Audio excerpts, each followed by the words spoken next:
Oke, kita mulai. Assalamualaikum warahmatullahi wabarakatuh. Waalaikumsalam warahmatullahi wabarakatuh. Puji syukur kita panjatkan kepada Tuhan Yang Maha Kuasa karena limpahan rahmat dan taufik hidayah dari Allah kita dapat berkumpul di acara atau kegiatan rutin kita setiap 2 minggu sekali, yaitu komunitas belajar SMP 8 Satap Menukung.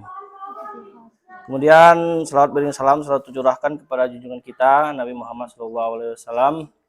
Semoga kita dapat bertemu beliau dan mendapat syafaat beliau di yaumil qiyamah. Kemudian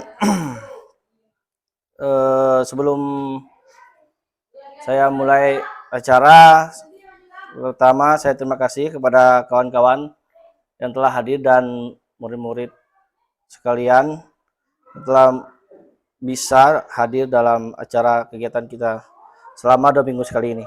Kemudian sebelum mulai, saya akan bacakan susunan acara kita pada hari ini, yaitu yang pertama adalah pembukaan, yang kedua ada doa, yang ketiga sambutan atau pengantar dari kepala sekolah, terus yang keempat kita masuk ke acara inti, yaitu presentasi rencana tindak lanjut oleh Ibu Apida, kemudian evaluasi pasca akreditasi yang disampaikan oleh Bapak Kepsek, kemudian sesi diskusi tanya jawab atau memberi penguatan. Yang terakhir adalah sesi penutup. Baik, kita mulai acara yang kedua, yaitu doa. Sebelum kita mulai acara, marilah kita berdoa menurut agama dan kepercayaan kita masing-masing. Berdoa mulai.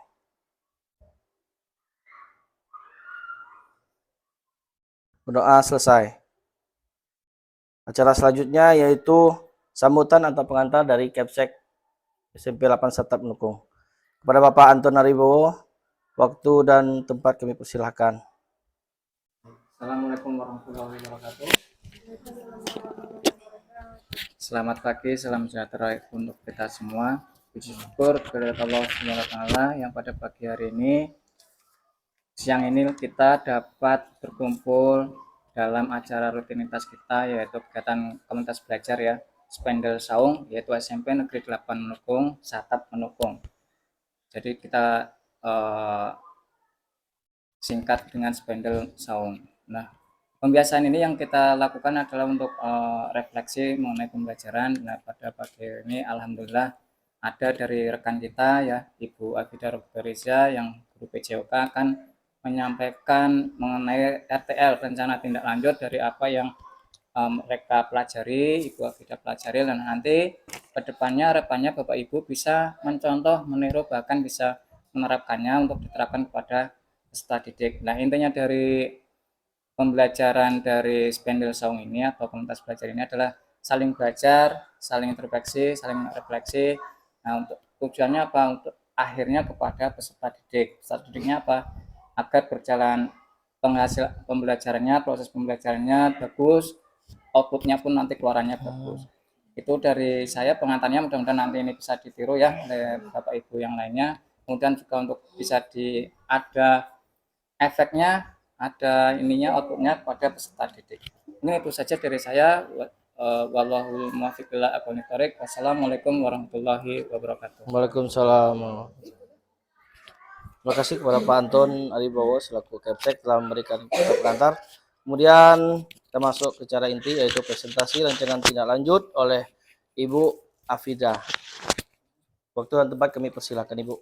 Baik, terima kasih Pak Say, rekan sejawat yang membantu kami dari pelaksanaan kegiatan. Baik, selamat pagi semuanya. Pagi.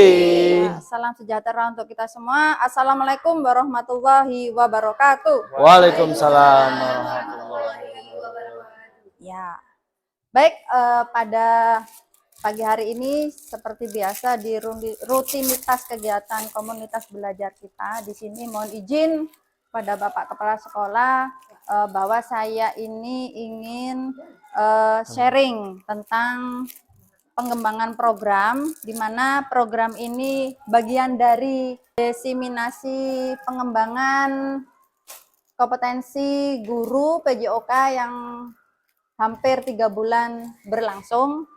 Jadi di sini saya ingin mensosialisasikan tentang RTL saya mengenai program nge-SEM dengan MVP.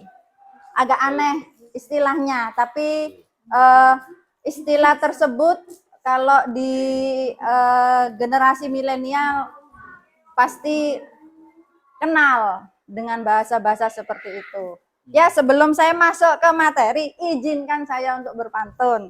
Silakan Bu. Bantu ibu membawa tenda. Cakep.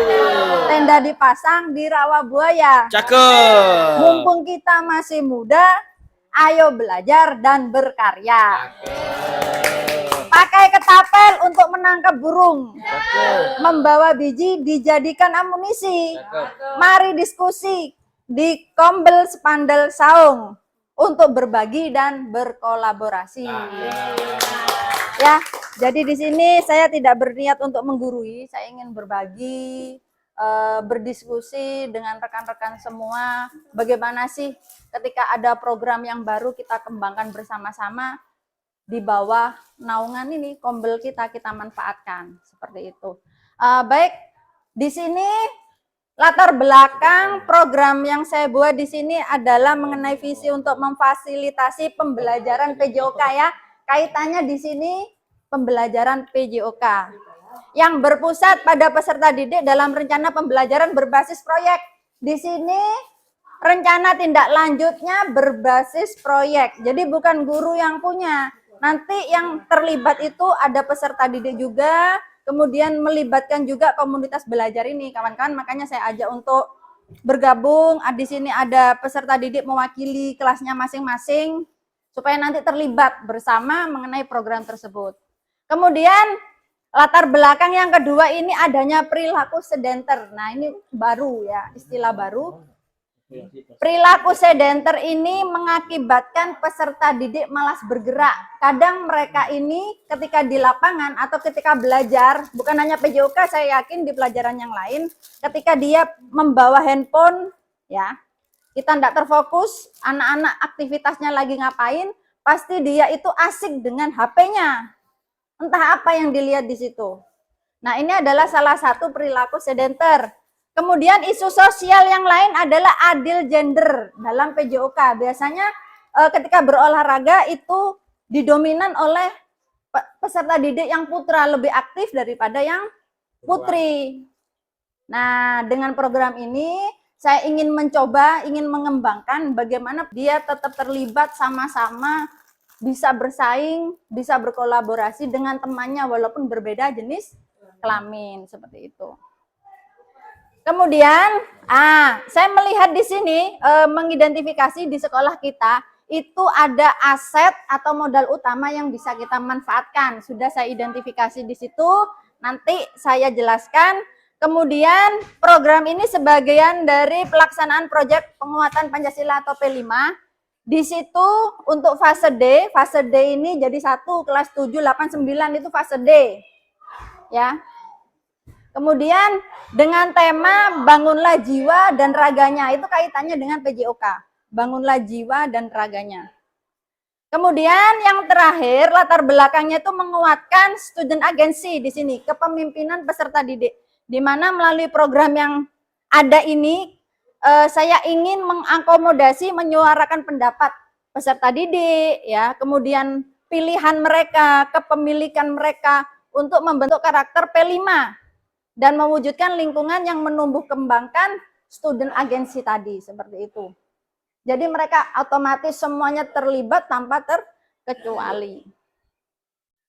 Selanjutnya, tujuan dari program ini memfasilitasi pembelajaran PJOK yang berpusat pada peserta didik dengan pelibatan kombel sekolah, kemudian memperkenalkan SEM atau Sport Education Model. Ini adalah model pendidikan olahraga ya atau SEM. Kemudian memberi edukasi kepada peserta didik juga sebagai pemain atau berpengetahuan dan terliterasi. Kemudian antusias sebagai pelaku yang nantinya terjun di masyarakat, khususnya nanti di bidang olahraga. Kemudian mewujudkan peserta didik yang aktif, produktif, raga yang bugar, jiwa yang sehat sesuai dengan kemampuannya masing-masing. Jadi tidak ada paksaan. Seperti itu. Kemudian mewujudkan jiwa kepemimpinan tadi student agency melalui program yang berpihak, bertanggung jawab mengelola tim dalam mencapai tujuan bersama. Kemudian saya lebih dalam lagi ingin menjelaskan tentang SEM tadi, nge-SEM dengan MVP. Nge-SEM kalau di istilah milenial ini kita melakukan sesuatu dengan cara apa? Kemudian SEM. Nah, SEM ini menggunakan model pendidikan olahraga atau sport education model. Itu adalah model pendidikan olahraga yang menyajikan pengalaman. Intinya di sini kita menyajikan pengalaman olahraga terstruktur dan berkelanjutan bagi peserta didik. Kemudian model ini dirancang untuk menciptakan pengalaman keolahragaan yang lebih bermakna dan komprehensif. Bermakna dan komprehensif. Komprehensif artinya di sini itu semuanya akan terlibat tapi disesuaikan dengan kemampuan mereka, seperti itu. Kemudian pengembangannya di sini didasari oleh tujuan spesifik untuk menstipulasi struktur dan dinamika tim. Dinamika tim. Nanti mereka akan mengalami dinamika di dalam tim, entah jadi penyelenggara atau menjadi pelaku olahraganya di situ pasti ada dinamikanya. Jadi mereka akan otomatis bisa, oh bagaimana sih menghadapi dinamika tersebut. Kemudian model SEM ini akan memberikan kesempatan kepada peserta didik untuk mempelajari keterampilan, taktik, strategi, aturan permainan, serta memahami tanggung jawab sosial melalui berbagai peran dan kemampuan yang diminatinya. Kemudian MVP itu sendiri ya. MVP itu kalau di permainan olahraga atau e-sport itu apa ya Pak? Most valuable player kan? Ya. Nah, maknanya itu dia itu diberi gelar MVP ketika dia itu membuat atau menjadi apa ya? Yang terbaik dalam timnya. Nah, seperti itu. Tapi di sini ya, di sini saya buat M-nya itu Menukung karena kita berada di Kecamatan Menukung. Ya, kawan-kawan saya itu orang Pino semua. Saya sendiri yang dari agak jauh kecamatannya. Kemudian V ini volleyball, kemudian P ini party. Kalau kita terlalu menggunakan istilah pertandingan, kompetisi itu udah bosan. Jadi kita party. Nah, di sini SEM ini puncaknya itu adalah party, festival. Kemudian MVP ini maksud dari itu melalui pendekatan SEM ingin memberi pengalaman yang lengkap dan konteks kehidupan nyata di bidang olahraga bola voli di kecamatan kita. Kita mencoba mempelopori dulu lah ya.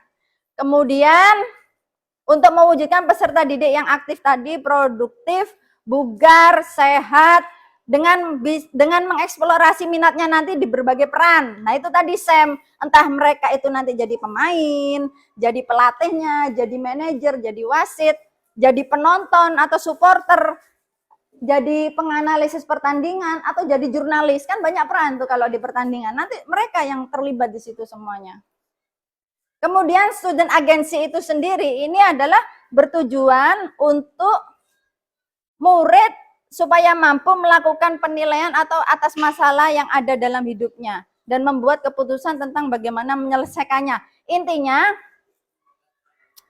kalau dari sisi voice itu tadi pendapat, menyuarakan pendapat peserta didik itu maksudnya murid diberi kesempatan untuk membuat kriteria pertandingan atau menentukan aturan dalam perlombaan.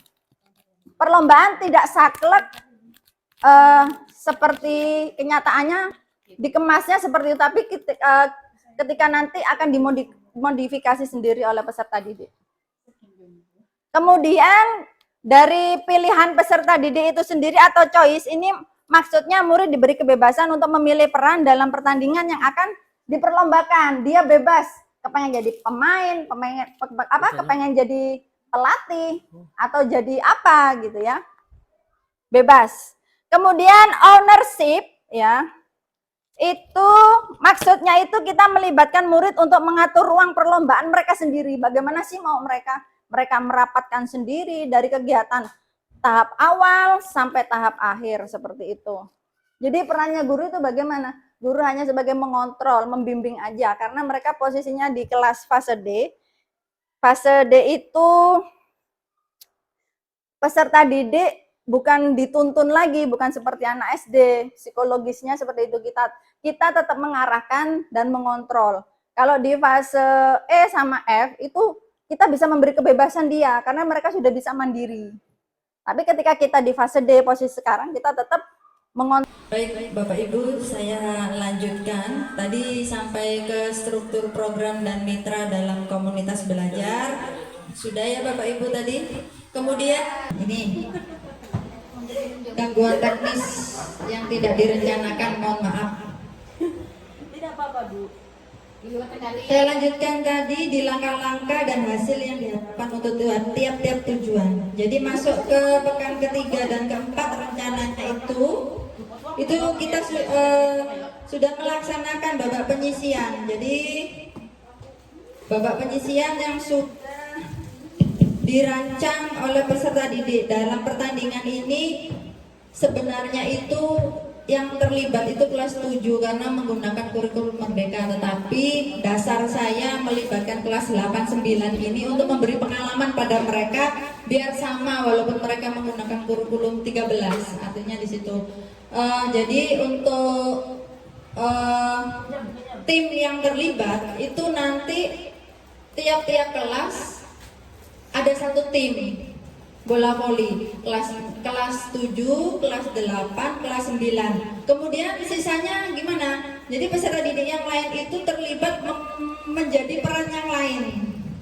Selain menjadi atletnya, dia bisa jadi coach, jadi jurnalis, jadi penyelenggaranya atau panitianya dan lain-lain tadi.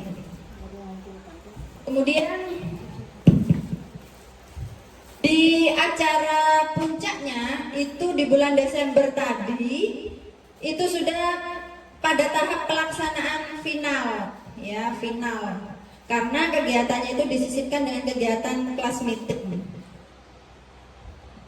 Kemudian tindak lanjutnya nanti pengembangan program ini secara berkelanjutan memanfaatkan aset yang ada di sekolah kita.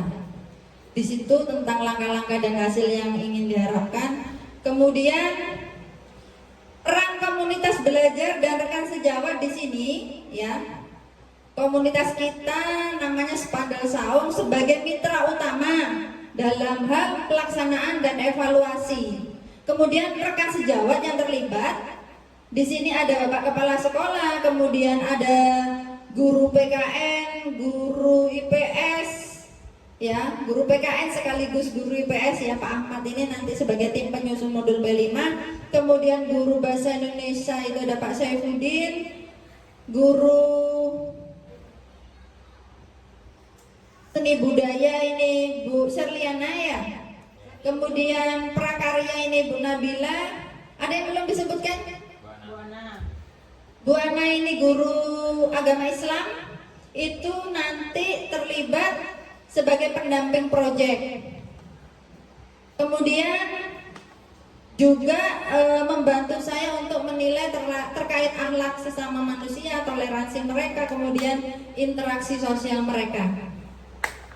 Kemudian bagaimana dengan guru PJOK di sini mengembangkan, memberikan pelatihan dan menilai nanti pada saat pelaksanaan. Selanjutnya pernyataan tentang kapasitas yang dimiliki kelas atau sekolah. Nah itu tadi yang saya sebutkan, kita itu memiliki aset atau modal ya. Sebenarnya ada 7 aset yang saya pelajari. Di sini saya mengidentifikasi ternyata itu kita punya semuanya, tinggal kita memanfaatkan. Jadi ketika kita bisa memanfaatkan aset yang ada, tidak ada lagi kita itu merasa atau mengeluh sekolah tidak punya ini, tidak punya itu, lalu kita tidak bergerak. Ya justru dengan aset yang ada kita manfaatkan, jangan sampai menjadi penghambat. Apa yang tidak ada lalu kita menghambat untuk tidak berkembang, seperti itu. Saya jabarkan tentang aset modal manusia. Ini contohnya ada pimpinan sekolah yaitu Bapak Kepala Sekolah di sini yang selalu mendukung. Contohnya mendukung saya mengikuti program PKGPJOK, kemudian mendukung rekan-rekan misalkan nanti akan terpanggil PPG. Nah, di situ salah satu aset modalnya, aset modal manusia. Kemudian aset fisik, kita memiliki bangunan, memiliki ruang kelas dan lapangan, kemudian berdekatan dengan lapangan masyarakat, itu kita manfaatkan. Kemudian aset modal politik, nah nih kebijakan pimpinan yang pro terhadap program mampu menjalin mitra dengan pihak lain. Biasanya kita kan bermitra dengan perusahaan terdekat, yaitu BPK, itu harus kita manfaatkan. Kemudian aset modal agama dan budaya, ya karena di sini mayoritas kan ya, itu yang jelas kita ini berketuhanan kepada Tuhan Yang Maha Esa, pastinya beribadah, gotong royong yang masih terawat dengan baik. Kemudian dengan aset modal finansial di sini didukung dengan adanya anggaran dari dana BOS, yaitu sebagai sumber finansial utama dalam kegiatan proyek. Ketika kita memiliki program atau kegiatan yang memerlukan biaya, biasanya kita itu tetap dianggarkan dari dana BOS. Ya. Kemudian yang terakhir itu aset modal sosial. Ini kemampuan seluruh unsur yang terlibat dari proyek ini, ya, untuk menjalin kolaborasi sinergitas dalam hal kebijakan dan tanggung jawab terkait proyek. Ada guru sebagai rekan sejawat, ada kepala sekolah, kemudian ada peserta didik juga terlibat. Bisa juga melibatkan orang tua. Orang tua biasanya diwakili oleh ketua komite kan ya. Kemudian bagaimana dengan rencana evaluasi di sini? Kegiatan evaluasi pelaksanaan program dilakukan dalam bentuk rapat evaluasi bersama pimpinan, guru, dan perwakilan peserta didik. Kemudian bentuk lain pelaksanaan evaluasi di sini ada umpan balik terhadap program dengan wawancara kepada guru atau peserta didik untuk memberikan evaluasi dari pelaksanaan program tersebut. Kemudian selain evaluasi yang berbentuk wawancara itu bisa berupa umpan balik yang positif, bentuknya angket yang nanti didistribusikan oleh saya. Jadi karena kita tidak ada sinyal, tidak bisa menggunakan Google Form, jadi kita manual saja. Nanti setelah presentasi saya bagikan angket seperti itu. Mohon izin umpan balik dari Bapak Ibu guru semua ya. Kemudian kemungkinan tantangan di sini saya mengidentifikasi bahwa pelaksanaan program tersebut itu bertepatan dengan persiapan ulangan sumatif. Yang jelas pasti ada beberapa guru yang memiliki kegiatan atau mempersiapkan soal.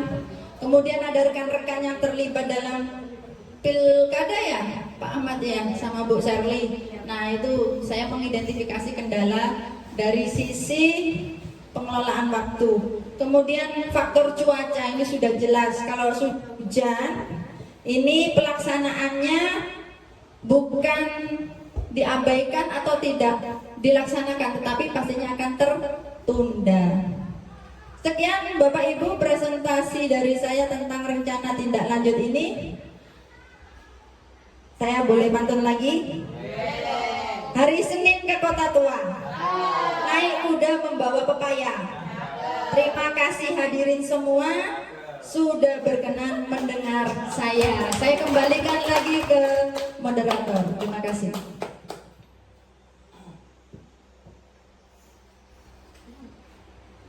Terima kasih Ibu atas presentasi rencana tindak lanjutnya.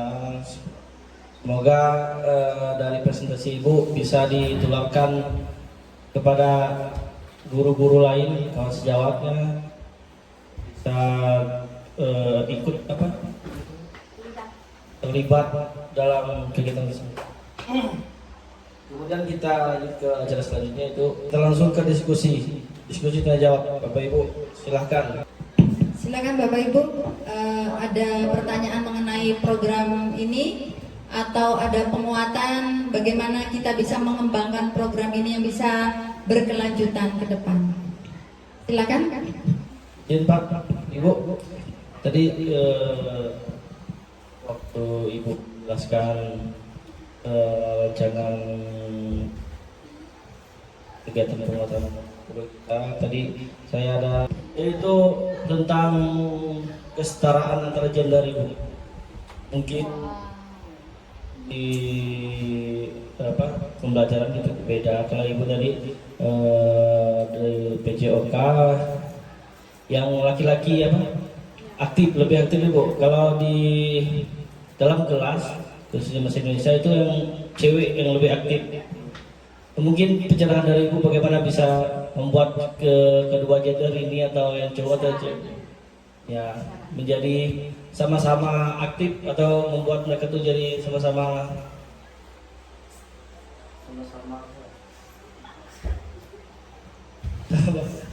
aktif dan bisa setara Bu. Terima kasih Bu. Izin langsung menjawab nanti ya Pak Sai. Baik, mengenai kesetaraan gender di sini merupakan isu sosial yang pasti terjadi dalam pembelajaran, ya. Bahwa perlu kita garis bawahi, peserta didik itu memiliki ciri khas tersendiri. Dia itu pastinya memiliki kemampuan atau keahlian tersendiri dalam bidangnya, itu harus kita akui ya. Artinya begini, misalkan di pembelajaran PJOK itu biasanya yang putra itu cenderung lebih aktif melaksanakan aktivitas. Nah, yang putri ini kadang menunggu, banyak mengobrol. Nah, dengan kesetaraan gender di sini, bagaimana kita membuat kegiatan pembelajaran yang melibatkan mereka semua, bagaimana semua itu berperan penting atau proaktif mengikuti aktivitas yang diinstruksikan oleh guru, seperti itu. Jadi tidak ada lagi yang nganggur-nganggur, tidak ada lagi yang asik dengan dunianya sendiri, ada di pojokan ya. Jadi tetap kita harus bisa mengontrol mereka, kasih dia, libatkan mereka. Intinya dari sekian banyak peserta didik itu memiliki potensi Pak Sai, seperti itu. Kemudian kalau di bahasa Indonesia memang untuk peserta didik perempuan ini cenderung lebih aktif, ya. Biasanya mereka itu lebih berkembang di ini narasinya. Jadi yang putra itu memang agak malas, tetapi bagaimana kita menciptakan pembelajaran misalkan bahasa Indonesia, bagaimana cara yang menarik supaya peserta didik yang putra ini ikut terlibat. Bagaimana caranya? Nah, itu dikembalikan ke guru masing-masing. Makanya kunci kita itu adalah gaya mengajar. Ya, jadi ketika pembelajaran memang kita harus ada asesmen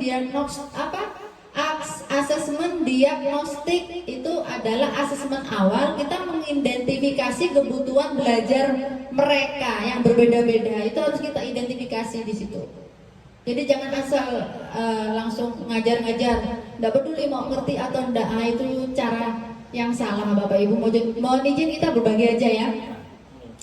Jadi yang pertama itu kita identifikasi kebutuhan belajar mereka itu bagaimana. Karena kecerdasan mereka kadang ada yang lebih paham dengan mendengarkan, ada yang lebih paham dengan membaca, atau ada yang lebih paham dengan dua-duanya. Bisa melihat dengan gambar, dia lebih paham, ya kan? Seperti itu harus kita identifikasi sebelum kita melaksanakan pembelajaran. Jadi untuk gaya mengajar sendiri, itu banyak Bapak Ibu nanti bisa browsing di Google, bagaimana gaya belajar yang baik atau yang menarik disesuaikan dengan kebutuhan Bapak Ibu. IPS pasti berbeda kebutuhannya, agama juga berbeda, seni budaya juga berbeda. Begitu juga dengan olahraga, seperti itu. Itu ya Pak Sai. Ya Bu, terima kasih Ibu atas pencerahannya. Terima kasih Bu Afida sudah mempresentasikan mengenai ngesem. Kalau di Jawa itu ngesem itu kayak tersenyum ya. Jadi biar Bapak Ibu atau anak-anak itu belajar itu membuat senang lah ya. Jadi intinya batik. Nah, kemudian dari semua proses pembelajaran, intinya Bapak Ibu tidak pernah lupa dari kita kuliah. Kalau yang kuliah ketika peer teaching atau micro teaching, pasti seperti kemarin akreditasi pun ditanyakan, akhir dari tujuan pembelajaran itu apa? tujuan pembelajaran ya yang utama adalah keaktifan dari peserta didik. Jadi Bapak Ibu guru itu hanya mendampingi. Ya, jadi kebanyakan memang kita terjebak bagaimana kita prosesnya mendampingi peserta didik itu ketika pembukaan, kemudian mengarahkan. Lama-lama kita kan sibuk mengatur peserta didiknya, kita yang sibuk untuk menjelaskan juga. Seharusnya itu sudah disampaikan atau dijelaskan atau kita sendiri. Kalau di saya sendiri ya latar belakangnya karena pendidikan mesin teknik dari SMK Pun Teknik. Jadi kita itu sebenarnya bersama Ibu yang P5 kemudian yang ya model-model pembelajaran yang lainnya. Kalau kami yang teknik itu biasanya diberi namanya itu kayak apa ya itu ya, portofolio atau job sheet. Nah, makanya job sheet namanya. Misalkan menyetel karburator, itu udah ada langkah-langkahnya semua. Peserta didik masuk menyiapkan kelasnya baris, olahraga dulu, berdoa dulu, ya. Jadi lihat di situ anak-anak udah tahu job sheetnya, dibaca, dibagikan, mereka menyiapkan, minjem alat, mempraktekkan, guru tinggal menilai. Nah ini saya yang belum lihat di pembelajaran yang umum-umum yang di SD. Saya kan dulu di SD juga di dahulu 2 tahun ngajar kelas 2, kemudian di SMP sini memang agak susah menerapkan yang kalau kita ke SD ya yang di SMP, tapi kalau yang SMK itu memang udah bisa kalau diterapkan. Kita konsentrasi untuk peserta didik yang aktif itu menggunakan job sheet. Nah siapa tahu nanti dari sini Bapak Ibu semua itu ada punya job sheet-nya, lembar kerja. Nah kalau kita biasanya lembar kerja siswa. Nah kita buat lembar kerja siswa, peserta didik apa kasihkan setelah didik, kita tinggal nengok udah jadi. Itu seperti kalian di SMK. Kalau SMK itu mungkin Ibu juga pernah ya ngajar di SMK ya, di SMK 1 Sintang itu sama. Kalau Pak laki suaminya juga sama SMK. Jadi itu enak, kita punya job sheet, lembar kerja siswa, kasihkan, bagikan, anak udah baris ngikuti perintah itu, kita selesai. Nah itu mungkin yang diharapkan dari mungkin dari Kementerian Pendidikan seperti itu, dari Pak Nadiem juga seperti itu dulu, berpusat ke peserta didik. Nah itu. Nah saya yang memang belum pernah lihat yang memang kalau di SD SMP itu bisa seperti itu. Nah nanti harapannya dengan adanya yang semini ya bisa memotivasi Bapak Ibu guru membuat paling tidak RPP atau LKS yang sifatnya berpusat peserta didik. Kita tidak banyak ngomong, tidak banyak ini, anak-anak udah jalan sendiri. Itu mungkin itu dari saya. Terima kasih. Baiklah Bapak Ibu, selanjutnya kita ke acara penutup dengan mengucap alhamdulillah. Kita tutup acara kita pagi hari ini dalam kegiatan komunitas belajar SMP Lapas Sutar Mendukung. Assalamualaikum warahmatullahi wabarakatuh.